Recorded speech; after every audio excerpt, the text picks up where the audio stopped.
Well, this is Ea for When the Ancients Speak, and I kind of remarking upon one of the activities that Aridil and Michael are engaged in is aquaponics, and that is the merging of fish and water and fish's waste, which is then harvested by the plants and recirculates back into an environment that can eventually become a perpetual environment that stabilizes itself so that you have constantly the growth in fish, the growth in food, and these things then kind of work to balance each other out. Yes. And I was explaining to her that there are creatures that exist in the multiverse that could be harvested in such a way that would not even be harmful to them, and you could extract certain characteristics of what they are that they grow to be, because many of the foods that we feed upon are extracts from living beings that generate or create that extract. For example, a cow. Mm-hmm. Cow generates milk, right? And even though a cow is not a human being, many people drink cow's milk.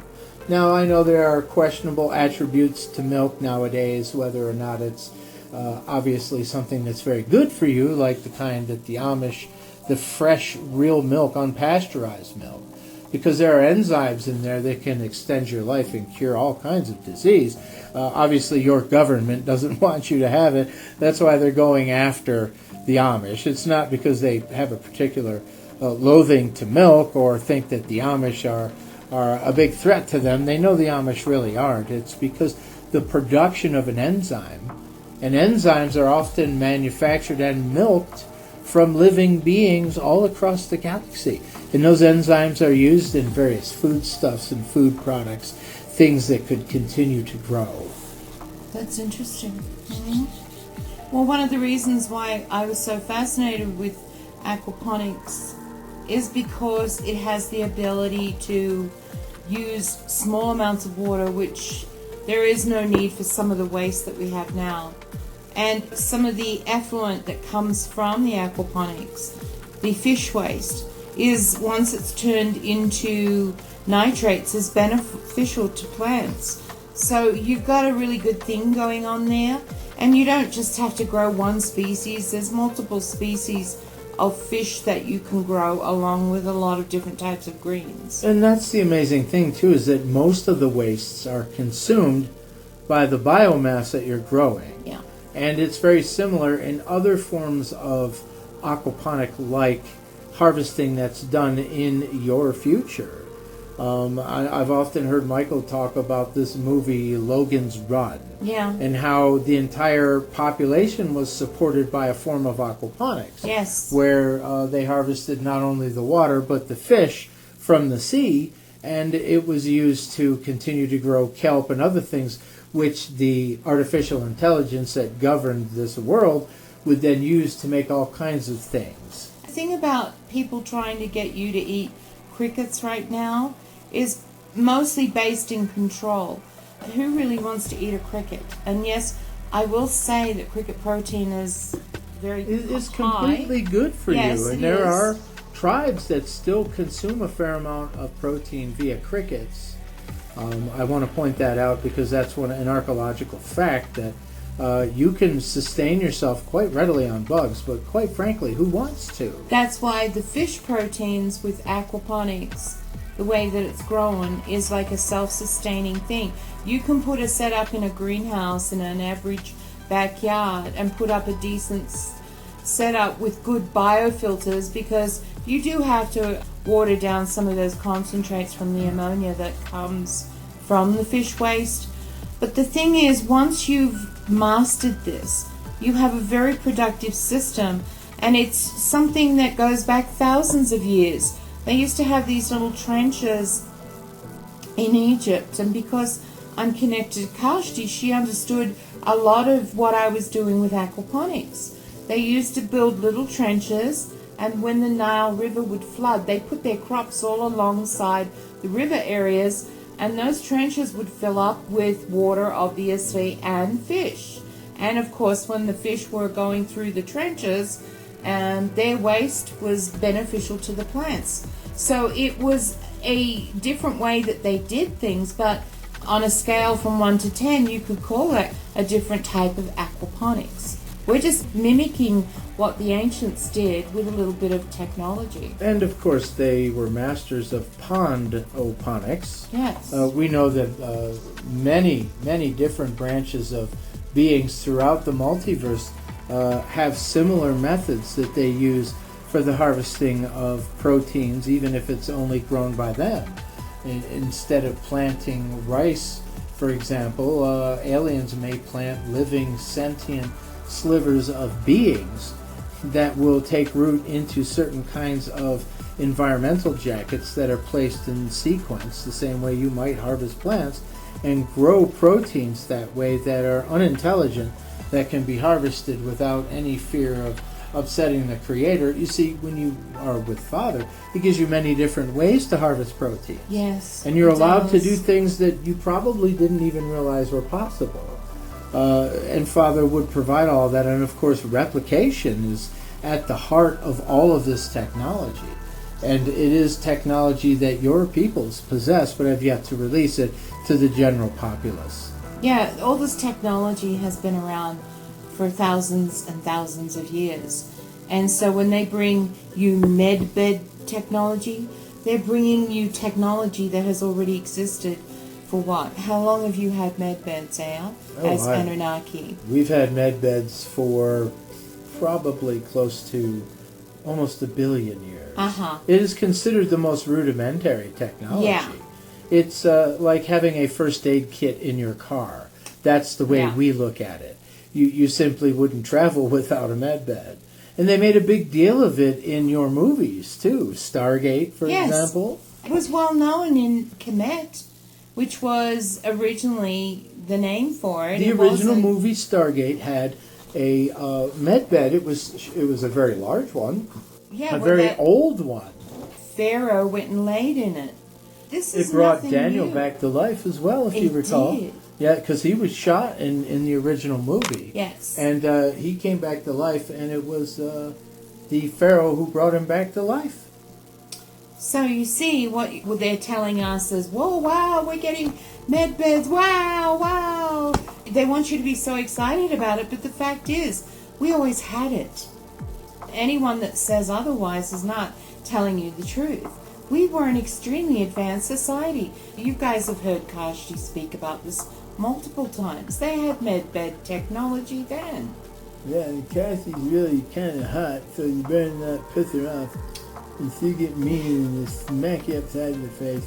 You know she doesn't like it when you talk like that. I know, but we have to because she's really hot. She's one of our favorite hotties. The hot spirit, you know. Gee whiz. Even when they're in spirit form, they can still be like this. I'm just saying, she's really hot. I always liked her. Yeah, uh-huh. I better say. Yeah, I think that's a good idea. Yeah, I think that's a real good idea. Oh, Jesus, here we go again. We gotta go down this neighborhood. Hey, Kashti hates it. She hates all that attention. She just wants to be herself. She's not some kind of frickin' sex pot or something. But it's just amazing to me, no matter what realm you're in, no matter what world, there's always still a few dickosauruses around, for lack of a better term. And I'm here to say that they do occasionally speak up, and some of the neutrals are just plain nasty. A couple of them can be really... I mean, they're not really evil, they're just assholes, really. A neutral, to me, is essentially an asshole. And, you know, even though I could be considered technically one, but I'm also part of the collective, and was part of the collective first, and then I kind of crossed over to be a neutral for a while as a representative of the collective, if you recall. So I never left the collective people. So, and I take some harassment too, I do. And Victoria and I have been harassed by spirits too over the decade, I'd say. Different spirits or beings sometimes would give us a hard time. It's not all peaches and cream. That's why I say to you, a lot of people on these social media platforms have not experienced anywhere near what Mike and I and this family have been subjected to. I mean, it's a way of life here for them people. Yeah. It's not The stuff that you hear, and none of it's fake. It all happens. And it's like, but they're like, oh my God, what? Oh, like this is how you were supposed to live. You're supposed to be connected to the spirit realm all the time. You're supposed to be able to talk to friends and loved ones and just be able to, hey man, let's get together this weekend and go to Venus in our soul form. You're supposed to be able to do those things. So you're not talking to gods. Okay, I'm speaking to powerful beings that have representation of godlike behavior. Yeah. But the fact is they will come and speak to us because we accept them. Yeah, and we also talk to them and we know that they're real. I mean, think about the audacity. Think about it this way. What if you went home, all of a sudden your kids pretended that you weren't even there? Yeah. You weren't real, right? And it's like, well, how do I tell these kids, after a while you just give up. So what you do is you just, if you're part of that problem, you turn and face the actual reality, which is funny because in your world reality is inverted, right? So basically all your fantasies are real, and the current life that you live now is the lie.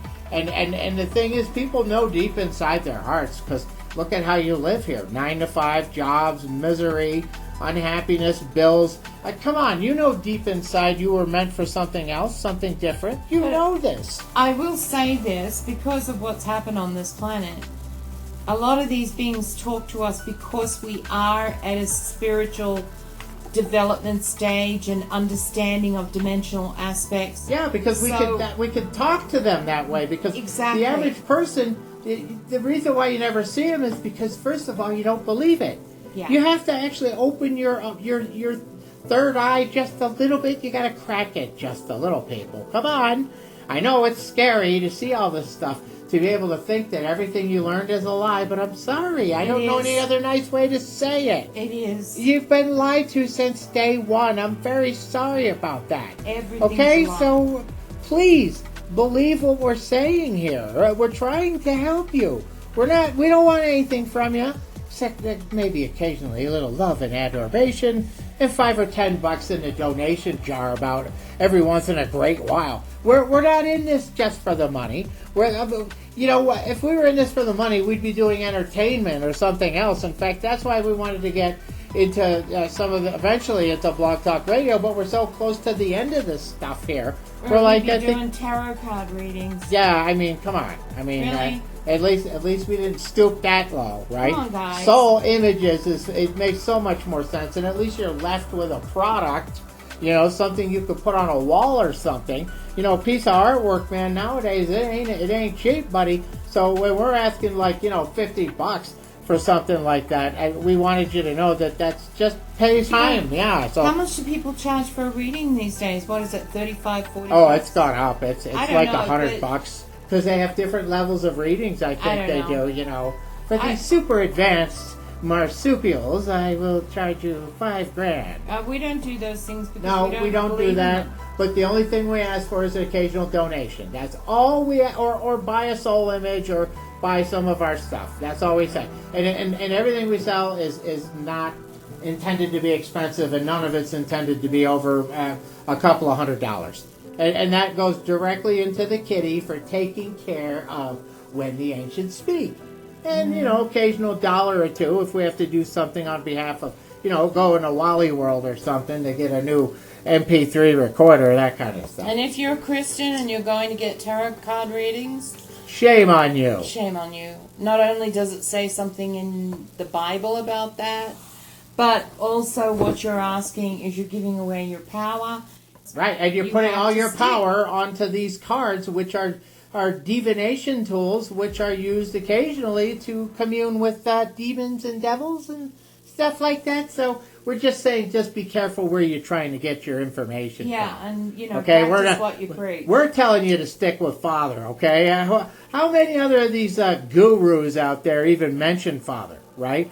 Or even suggest that the Creator should always have first billing? Because the Creator is cool in our mind. I'll tell you what, I want to be on Father's side, because when this is all done, man, you're going to find Stephen A. Jones in his own property. He's going to be in some little bar dive somewhere across here in Americana.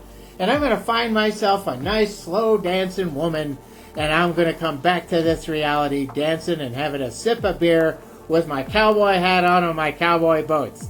So there you go. Stephen A. Jones is going to be reborn someday. And when I come back here, I'm going to find a few of you and say, hey, thank you very much. Okay, the rest of us at some point, we're all going to be able to see each other here. That's the cool part that's coming up. But when it's going to happen is up to Father, up to Father, up to Father, dear Father, oh, up to Father. Yeah, and all we want to say about this whole warfare thing going on. What do I say about it? It's both a game and some of it's not. So you have to just stay frosty, as the military would say. Isn't that one of their words? Yeah, it definitely is. Stay frosty, focused. Yeah. Pay attention to what's going on around you, and keep in mind that they're harvesting, and that's the main thing that they're doing now. Mm-hmm. But there will come a day. Your day will come. Father will free all of you at some point. When that happens, it can happen overnight.